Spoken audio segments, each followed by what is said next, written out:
Yo, yo, yo, yo, yo, what is going on, COD Familia? It is your boy BN. Today, we are going to be reacting to another quitting goodbye video. I don't know if this is the fourth, fifth, sixth, seventh time Sneaky's done one of these, but we're going to see what the reasons are that he's citing this time around. And are they legit? Are they not? Is it making sense?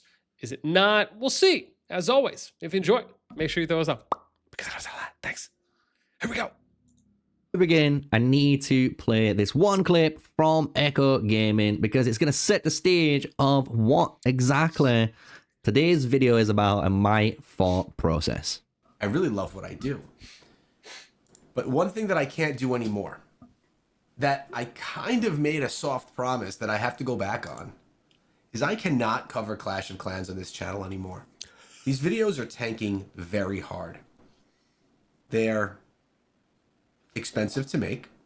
I have an editor putting approximately 8 hours, if not more, into each of these videos to make them really fun and enjoyable. I mean, that was the whole idea and the plan. But at the end of the day, it just doesn't make me want to wake up in the morning, turn on the game, and play it when it's not being accepted well by the community. I mean, really, at the end of the day, people just don't want to watch it, which I need to take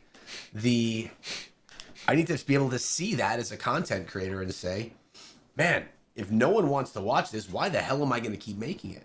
Is this going to be farewell for my channel? Is this going to be no more CallofDragons content? And this is one thing, I'll be honest with you, So look, let me pause there. As any creator, you just need to love what you're doing. If you don't love it, you're not going to do it. And you're going to be bored, you're going to be annoyed, you're going to be irritated, frustrated when you're putting out content and it's not performing the way that you would like for it to. But at the end of the day, you have to enjoy the type of content you're putting out. Even at times, depending on how long your tolerance level is, even if the results are not meeting your expectations, oftentimes, I don't know if I say often, sometimes your passion for what you're putting out there, especially if you know that you're doing a good job, you're putting in the necessary work, at times it can end up showing some really good net results, but it may not always do that. And so if you've lost your passion for it, then yeah, you know, that ideally move on to something else. Maybe it's just the type of content you're doing. Maybe switch it up and try something different. I mean, again, being creative as a content creator doesn't necessarily mean that you just stick to one line of certain types of content. You can always try different varied pieces of content, but that's only really if you're still enjoying the game. Tossing and turning and thinking about for quite a few months now. It's not just this, it's come up, you know, recently, but been thinking about it for the last few months. And what we're going to do is kind of discuss that in today's from nothing, right? I started out, as many of you guys would, Dragons video, which honestly, as you can see, puts a smile to my face to this day because it just shows the dedication and passion and love I really did have for this game. And then on top of that, right, the fact that I had no editing skills, nothing at all. But now I can do editing videos for sponsors or for certain videos that require really good editing. And you can see as we're kind of discussing it, some, you know, examples right now on top, right? And it's fun and I've enjoyed the experience. But coming to CallofDragons now, though, it's one of them things where I'm playing the game and it's just not, I don't know, I wouldn't say it's not enjoyable anymore. The PvP always is super, super fun for this game. But when I'm making content, it's weird. Unless it's something brand new, I'm not really feeling it anymore. And that's just because, let's be real, when it comes to CallofDragons, this is a really bad example, but, not really bad, but good example, I should say. Don't give it. No. There's just nothing to do in the game, and now we're waiting for tomorrow to get these two events, and then most of these are ending, and then we've got, so there's always only like 2 or 3 events running on the game, and on top of that, which is just another thing which is a bit of a pain in the ass for me, and I know other content creators feel the same way, is there's nothing really to do in game. You know what I mean? Like when there's no war, there's no like fun events, there's nothing you can do in this game. Where you play other games which are super more successful in viewership, especially games that are clearly not as well received, especially because the PvP in Call of Dragons is #1. But if you compare it to like Whiteout Survival, Age of Empires Mobile, and even sometimes like Clash of Clans, it just gets so many more views than this game does. And yes, those games have been out for a lot longer, apart from Age of Empires being more of the new kid on the block. But it's because those games have content and there's stuff to do. So an example is like, you know, if you play Age of Empires Mobile, you can do the rally against tribes and just kill things on the map without using stamina. And it does require your alliance members to join because it's a rally, so it's a team-based thing. But there's just like nothing like that in the game. And when you start, I mean, I would argue something like that would be rallying forts or doing one of the AV8 style events where you like, whether it's caravan or something else. I mean, there are a couple examples of that in COD. I don't know if that's the exact 1-to-1 ratio example I would have used to make a comparison. I think a better approach for Sneaky would have been to say, well, here's the total amount of events in Age of Empires Mobile and other kingdom builders, and here's the total amount of events in Call of Dragons. Here's the amount of individual-based events, and then here's the amount of AVA style or team-based events that you can do. Here's how often, and it depends on how deep you want to go down the rabbit hole, but even just at an entry level, that I think would have been a better way to maybe compare this point that he's bringing up. Because right now, at least based on what he said so far, it's not hitting anything. Now, generally speaking, for those of us that have been playing Call of Dragons for a while, is that I think the consensus here would be kind of leaning on the side of agreeing in that, yeah, could there be more events where one of the biggest droughts that you often hear talked about is that when people have to go back to home kingdom, it just feels like it's slower and there's not necessarily as much to do. Obviously, that has been something that the community has given feedback on. The COD team has addressed that. They have talked about adding in more events over a period of time, which again, whether that's just going to go along with standard production and development of the game, or if it's going to be extra that they'll add on to it, we'll see when that time comes. But yes, I think generally, and this is one of the things that I'll just say lastly, is you've often heard me make this point on how you need to be able to have up to, it doesn't mean everyone has to do it, but up to like 14 to 16 hours worth of things to do. Now, I'm not saying, again, it has to be exactly that, but the point is being overemphasized in that as a free-to-play player, you're most likely going to be able to spend more time, free-to-play low spend, probably more time on average than someone who's a mid-high spender, right? They're spending to make up for the time that they cannot necessarily maybe spend as much as someone else in the game, right? Very general overview. And because of this, you need to be able to have enough things to do. So I'll give you an example. I asked a couple people, and I'm probably going to do a video on this as well, but I've asked a couple people on average, how much time are you spending in-game on a daily basis, like non-PvP related, just to do PvE style events, things you can do individually, things you can do individually with a few people, or things you can do individually with a team, right? So kind of more PvE, like up to your whole alliance. And they've told me on an average day, it's like an hour, maybe hour and a half, right? Now, again, that may vary depending on what level you are and your activity of your alliance, what events are kind of going on that day. But do I think that's enough time? No, I don't. And again, I'm not saying everyone has to know life. What I'm saying is that you need to at least have the opportunity to have up to a certain amount of events and a certain amount of time that people can invest if they so choose to do that. And sadly, that's not the case. So on that area or approach, I will agree with Sneaky. And I think that generally can be agreed upon from the majority of the community as well. To look at the implementations they've been doing, such as even like the Battle of Abyss event that's just ended for us for the one day it's on, you don't get great rewards for one. Like the star, the XP and the regen pots, it's like whatever. The stars is what you want the main ones for. But then on top of it, it punishes you as a player. This should be a fun game mode that props up way more often than it does and just lets players experience PvP. But they don't do that. Instead, they've made the decision to make the player spend resources now in their hospitals to obviously heal up, and it causes a really bad dynamic where if you're in a season and you're in war, well, you're not going to be playing Battle of Abyss, because anytime you've used troops in Battle of Abyss, you should have been using them on the battlefield to win the season, right? So it's in this weird boat when it comes to the content side of things. I'm just not feeling it anymore. So on the Battle Abyss point, I will agree there. I do not believe that Battle Abyss should cost you units where you have to heal them up. You have to, again, it should just kind of go off of like, hey, we'll give you a set amount of units, or everyone maybe gets a baseline amount of units that they use. And then it's just factoring in maybe your commanders, your heroes, your artifacts, your war pets. I think that would be an okay starting point, but not where it necessarily forces you to have to use resources, to have to utilize your hospital for healing. And then that also affects what can happen on the map outside of the game mode. I think that could at least be 1 or 2 steps of improving the mode outside of eventually hopefully doing more with it.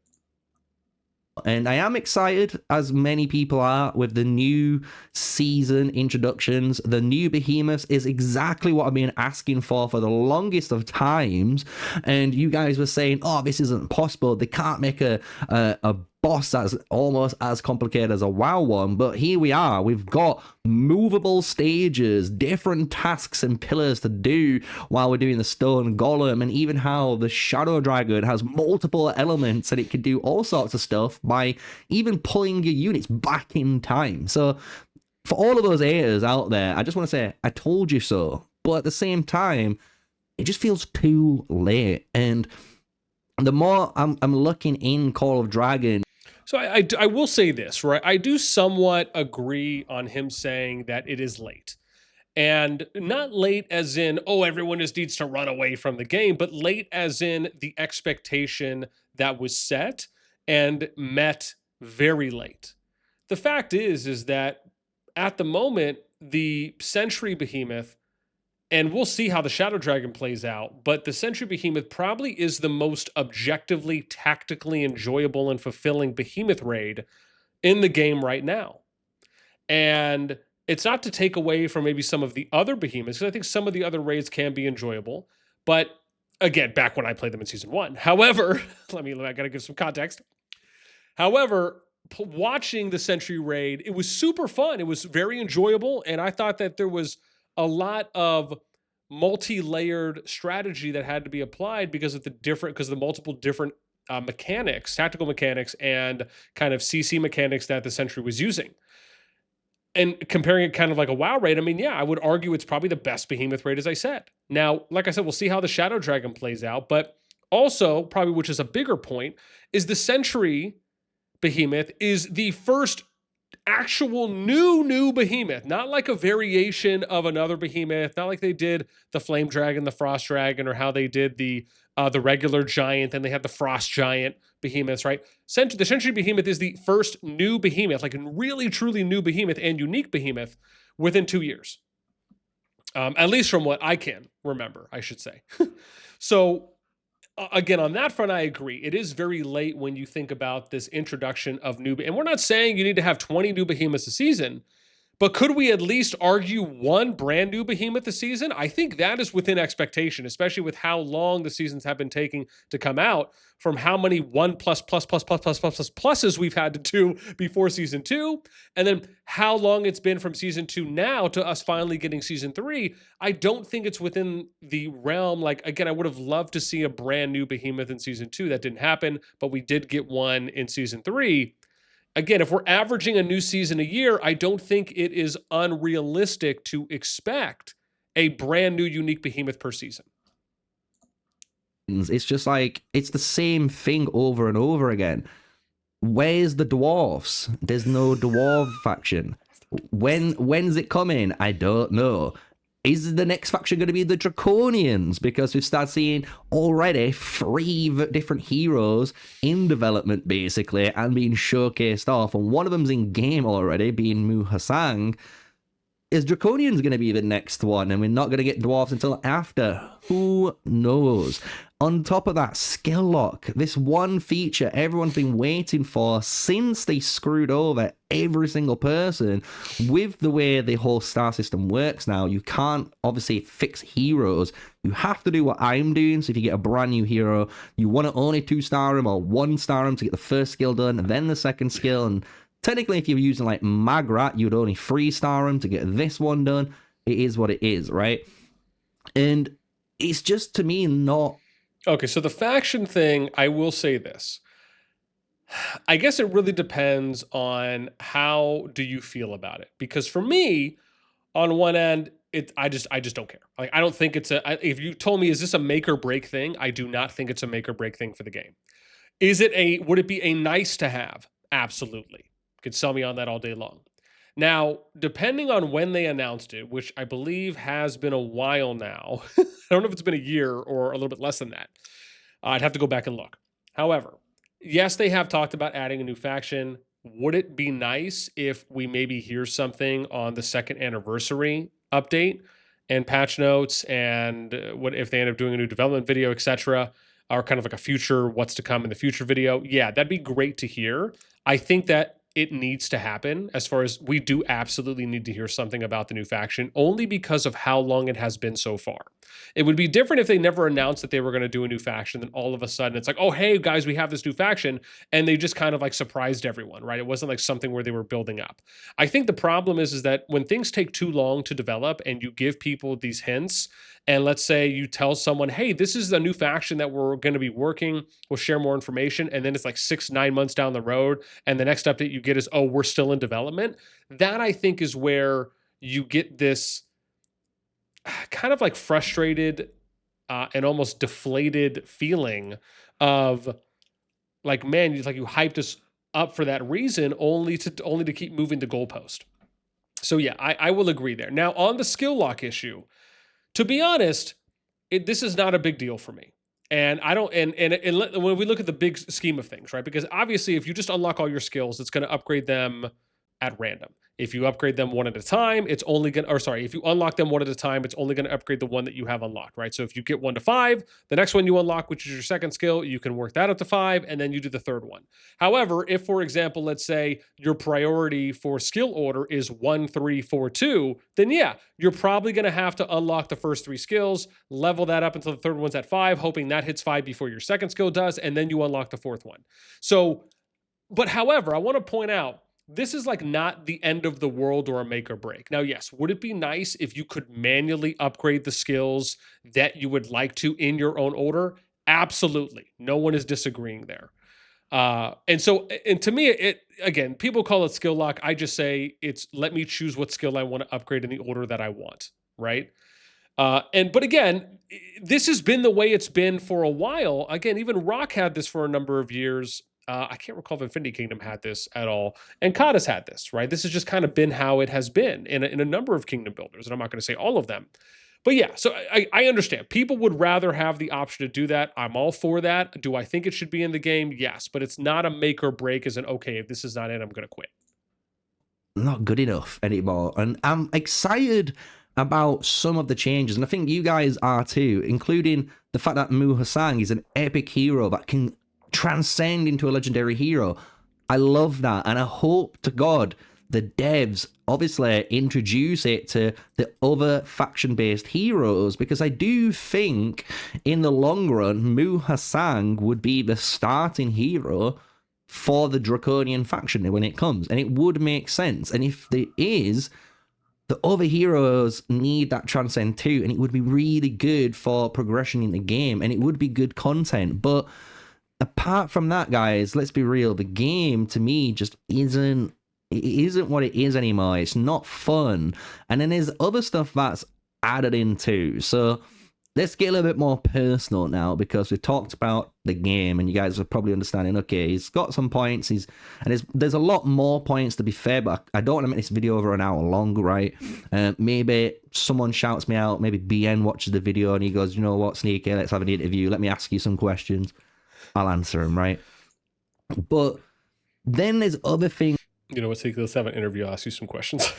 As well in the game. And one thing I've noticed over the last 6 months is just the whole community. And I'm not saying like every single one of you, because there is a lot of good eggs in the basket, but it seems like there's too many rotten eggs now in the whole community, and it's just getting too much, to the point where even myself, I don't really say anything anymore in that CallofDragons Discord. I just don't enjoy it in there because of this weird hive mind mob mentality. Like if you say something, do something, or anything they deem wrong, it becomes this weird witch hunt, and it just becomes fucking horrible and just toxic, and I'm not about it. And if you guys are wondering what I'm talking about, I can give you examples. So like, for example, a few months back, there was a video out, right, trying to basically end a content creator's career, which I just can't believe someone actually went out the way to do.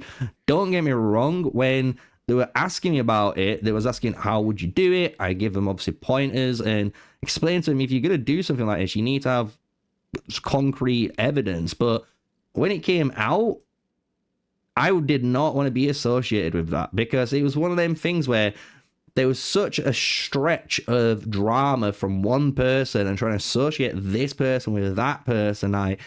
I just stayed out of it because it just wasn't worth it. And that was like, to me, like a red flag on what the community really is capable of. If they just don't like you, they don't want anything to do with you, or if they want to screw you over, they'll just fuck you over, because that's just the way they are now. And it's not just that, it's like even me recently, right? You guys for some reason think because I didn't make a video on the whole pay to win situation, I wasn't able to speak on it because I needed toxic's fucking permission, as many of you guys try to copium out. Well, here it is, just to give you guys a fucking reality. He's gonna do it. So yeah, I may have something to touch on that. What I will say, and again, I will give a comment on the situation that he's referring to. So I was contacted as well, and about the situation for, I mean, at this point, I don't think it's a secret, right? At the whole thing with like Duz and Chizgul. And so what I will say is I was contacted by, I can't remember if it was Abd or whoever did it. Now I'm forgetting the name. But whoever was the person who put the video out, they had contacted me as well. And you know, and I even had got contacted by a few other creators. And it was kind of on the same lines, right? They had just asked, hey, was I interested in covering this? I said, maybe. I said, I'd have to see, there would have to be essentially just undeniable. Like you'd have to have like silver bullets, right? Like it would have to be so crystal clear that this happened, that happened, timelines, timestamps, screenshots, any video evidence. It would just have to all be there, right? Or hearing straight from the source. And oftentimes when you're dealing with, I'll just say accounts, sometimes you might need statements, you might need transaction history. You would need a decent amount to really kind of prove something beyond a shadow of a doubt. And I will agree with Sneaky on the sense of when the video came out, I was like, okay, I mean, there's a little bit there, but it's not enough. It wasn't enough in my opinion, right? It might have been enough for that person or enough for other people when they're viewing it, but it wasn't enough for me to feel comfortable talking about it and covering it. Now, if there was enough there, would I have covered it? Abso-freaking-lutely, I would have covered it. And why? I would have covered it because, one, it serves as a historical reference. Two, it can also be educational because you can have that be a heed and word of caution to others who are doing those things or who may be involved in those things. And that can also help uplift the morale of the community, because now people who engage in those endeavors won't potentially get screwed over, which is less of a bad thing on the game's overall perspective, or I should say viewpoint, right, for how you feel about the game. So again, but that wasn't the case, and so again, we didn't cover it and touch on it at all. That's just what I'll say there. Check, and Toxic doesn't have to give me permission to make any content on CallofDragons, because he knows at the end of the day, I'm going to speak my mind, I'm going to make videos, and I am my own guy. This is my business. This is how I make my money every single day. I'm a full-time content creator, so it is what it is, right? But in the whole situation, guys, I stayed because I stayed. I don't know why they picked me, but one reason I will say, even though you guys want to claim this 6.7 million merits is the reason that I should be going, well, if that's the only reason, then you guys are just idiots, because before the season even began, and I told Stan and other R4 officers, I probably won't be playing this season because I don't have the resources to fight. I don't have too much, so what I would be doing would be free healing only while I'm in between Age of Empires Mobile, because as you guys have seen, I have been really churning out the content on that because A, it's really popular. B, I'm actually really enjoying the game. And C, the community over there is so much more mature and welcoming, and they want to learn and want to see creators grow, which is such a nice thing compared to over here, which is just weird. It's a weird turn on, right? So going back to it, I don't know what else to say to you guys, because at the end of the day, if you think merits is the only metric on why someone should be kicked or kept in a alliance, then I'm just gonna say you guys are sadly mistaken, because there's other metrics that you need to care about, right? Okay, so maybe so it doesn't linger on too long. If he did say, and which, to be fair, it doesn't really matter to me if he's in there or not. But that is a nice piece of context as far as if he says, hey, look, I told leadership and I told Toxic, etc., that, hey, this is what my contribution level was going to be, and he wasn't included on that because of the reasons he cited, then okay, don't see anything wrong there. All right, as long as you're transparent and upfront about that. Activity during Behemoths, the alliance mobilized to your activity, and at the beginning of last season, different ways people can be active. That's what I'm trying to get at. But I'm just going to say you guys are fucking cringe. And at the end of the day, I've seen players with 100 million get less percentage than I did, and get 100 million plus players with even less than 5 million merits. But you guys don't want to bring any of that up. You only want to bring up that me, a content creator, didn't perform as well as the others. So it is what it is. I'm already, accustomed to this kind of bullshit by now, because you guys always think of some new bullshit to say, right? So even on that, you can see, like, you guys tried as a community to come at me. I purposely stayed silent for the whole point until it was over, and you can see it really didn't affect me, guys. Like, I'm still churning on. I'm still happy. I'm still when we're just having discussions. So there's a load of stuff that it is what it is, right? You can have your view. I have my. Now, as a large proportion of you guys have this weird, toxic mob mentality where you want to go for people, you go for people. You want to try and end their careers, you can go and end their careers. Is probably see how season 3 goes, because obviously it's a new season, so there's some new content. I'm going to post some videos for Call of Dragons and obviously make some new stuff and see how that plays out. Do those videos get views? Because at the end of the day, I am a content creator. I do this full time. The only way I make money, guys, is through making videos, ad revenue, and technically editing for other creators now, because I can do that. So is Call of Dragons going to be worth it for me in the long run to keep covering? Because if you guys keep saying don't quit, Sneaky, don't quit, we want your content, we need it, don't worry about it, right? Ignore the others. But then when I post a video, it gets less than 1,000 views in 24 hours, but I can post an Age of Empires mobile video and it gets over 1,000 views in like 6 hours or even 12 hours at a stretch, and it can go even higher, as you guys can see on the channel now, right? Is it really worth it to me? Is it worth honestly, the bullshit you see in the comment section and on Discord and in game? Is it really worth all that toxicity to... Yeah, man, you guys are despicable. In the nicest way. I have no idea.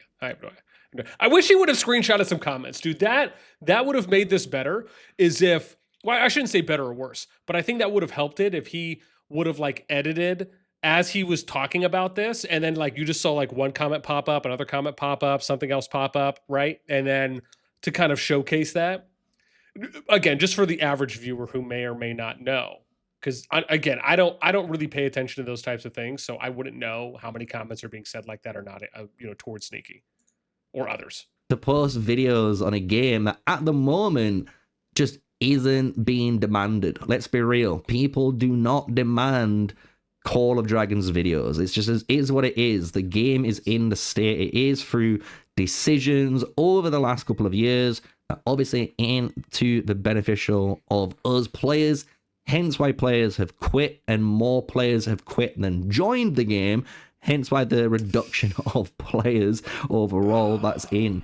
So do I keep doing it? That's the... So I will say this, right? If you're going to throw out some kind of factual stat like that, or factual statement, or statement like that you are presenting as fact, you got to have stats to back that up. Now, again, it would be difficult. Like if I was pulling stats from the very beginning of the game, I could probably tell you what the incoming and outgoing numbers look like, and then what those percentages look like over a period of time, month to month, year to date, etc.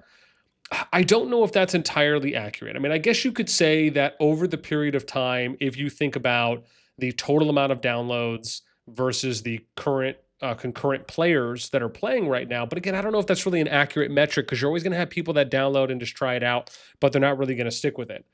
You know, I would argue something like, okay, how many people are still playing the game that made it to like a certain city hall level, right? Because that way they really got an opportunity to play and to kind of see what the game's about, compared to someone who downloads it, plays to like CH4, which takes 5 minutes, 10 minutes to get to if you speed run through it.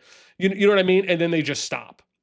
So I think you have to have certain minimums that you put, or certain thresholds that you're comparing between one and another in order to say something like that. Because I just don't know if I would say that's accurate or true. And that's a very bold and big statement. The end thing, and I'm coming to the conclusion of saying no. So like I said, I'm gonna say for maybe in a month's time, because after this season goes and see how this season is and what happens is really going to determine if I choose to cover Call of Dragons any further. I'm going to be real, because I'm just kind of at that point now. As you can see, I've covered the game for over 800 plus days, right? I've covered this bad boy for so long, and I'm at that point now where I've gone through all the ups and downs and the loop-de-loops of the roller coaster that's been Call of Dragons. I've lived through it all. And do I see it getting any better, or do I see it still going through these roller coasters and loop-de-loops? And I honestly do see it doing that. And the reason why, just to finish up on the video, because I know a lot of you guys ask this in Guns' live stream, even on my Discord and sometimes in game, you asked why wasn't I invited into the test server, or why wasn't I there in the test server? Ooh. Well, I don't know. I don't know, because they didn't invite me out, even though I was one of the very first creators always demanding a test server, and I would happily be a tester for them, but they didn't want to reach out. So to me, that just gives me the big slap across the face, saying from the Call of Dragons devs that they don't want my channel to have anything to do with COD. Because if it did, I would have been one of the easiest candidates to have an invitation to the test server, because of obviously how long and how kind of prestigious the channel has been to Call of Dragons. Even if I left the Call of Dragons content creator program, which I did back last year in March, guess what?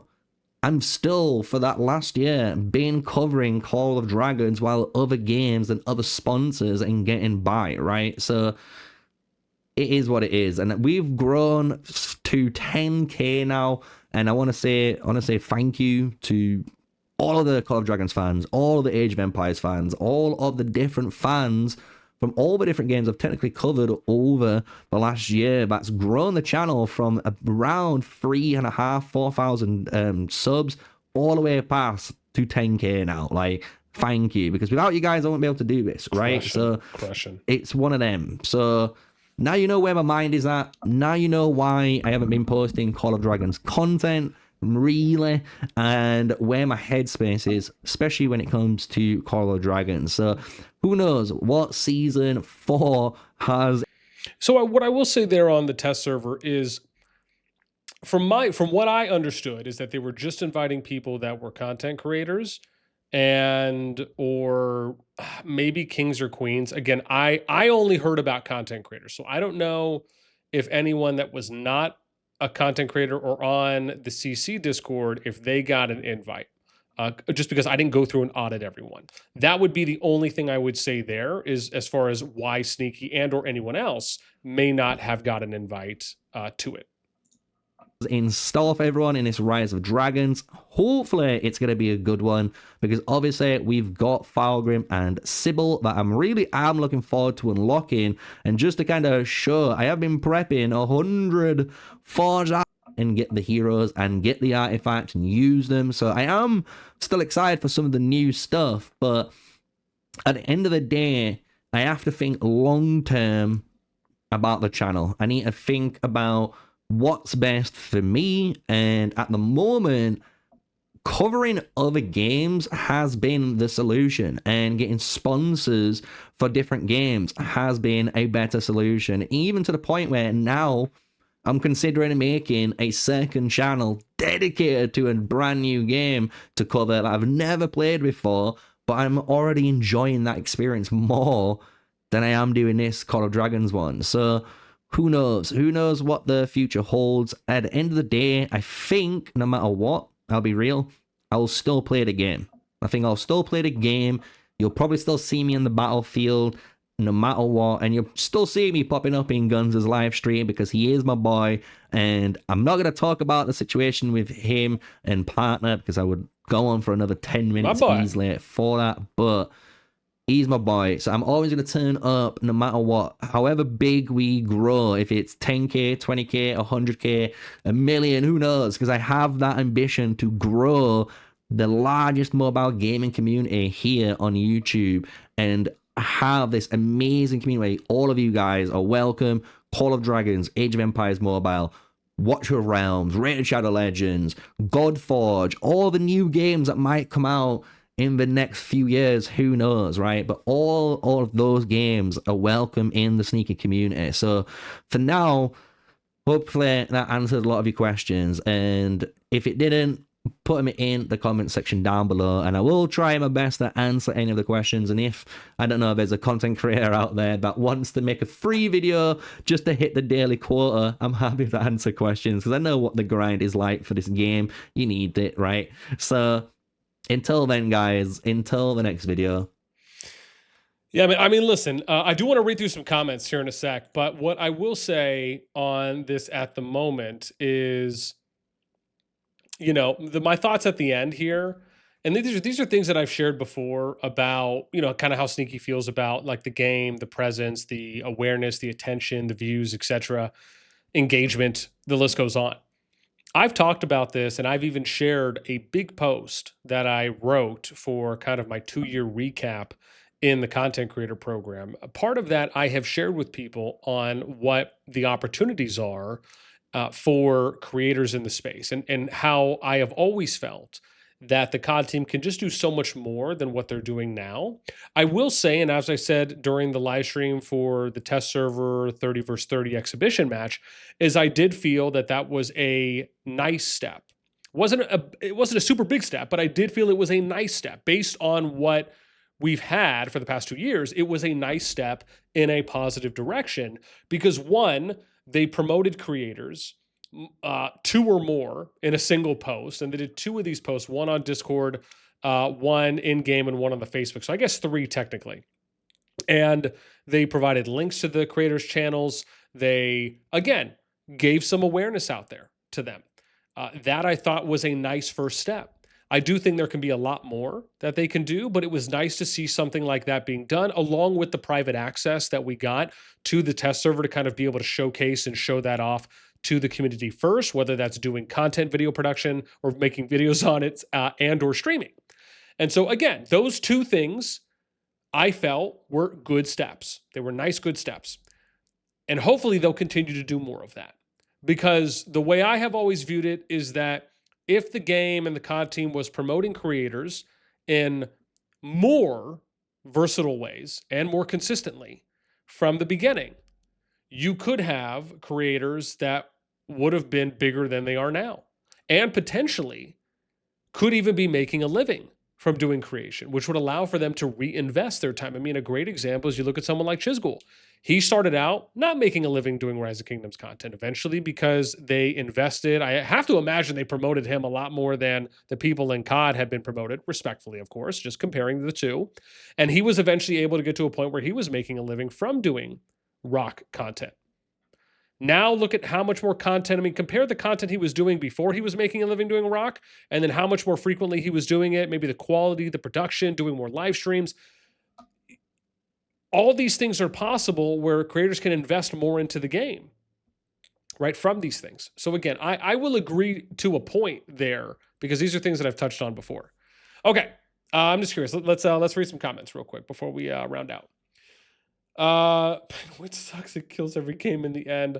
These types of games are not games. They are battle of bank accounts and a race who can spend the most in the season. The servers are toxic if you don't spend. How many videos have you already made about this? Just so you quit when you're actually quitting and or keep playing. I respect the decision. Understanding content outside of war content is quite boring to most players. There are enough resources out there already in terms of guides, builds for most people to get by. I think streaming war content is still something people may like to see. I agree. On past opening days and such, whatever direction you go to the future, wish you nothing but the best. What do we got here? Well, someone new to this game, COD, I'm very happy to see. It's my favorite game. I love it. Hope you can continue giving guides the season 3 heroes when I get there. I hope you stick around, man. I love you and guns content, but I do understand this is good. Buy for free to play COD is not friendly to play. CallofDragons here. My recommendation is moving away from the super competitive alliance and join a smaller alliance or mid-sized alliances around 10 bill. Me and our team of 06 have been on a blast in this decision we made. Not only, okay, so it feels like some self-promotion there, maybe. In my opinion, your videos on CallofDragons are the best. I've gone to this game when I started to watch your videos and learned so much from all the info on your videos. I appreciate all your hard work. Best of luck. Agreed with you on the game. Needs more tasks and things to do to keep it fresh, but it is still a great fighting game. Thanks for all your videos. I agree. It's always merits, which takes the fun out of the game instead of looking at the fun content some people work. I think you're great. Ignore them. I've been saying this forever. I love CallofDragons, but when the season ends, it gets boring a little bit. You're pretty much just getting on the farm and then get off. All right. Some thoughts. You guys let us know what you think, man. This was good stuff, man. I always enjoy reacting to these types of videos, and it was interesting to kind of hear what Sneaky's thoughts were, and I find myself agreeing with most of them from, again, the perspective that he came at. Hope you guys enjoyed. As always, until next time, we'll catch you later.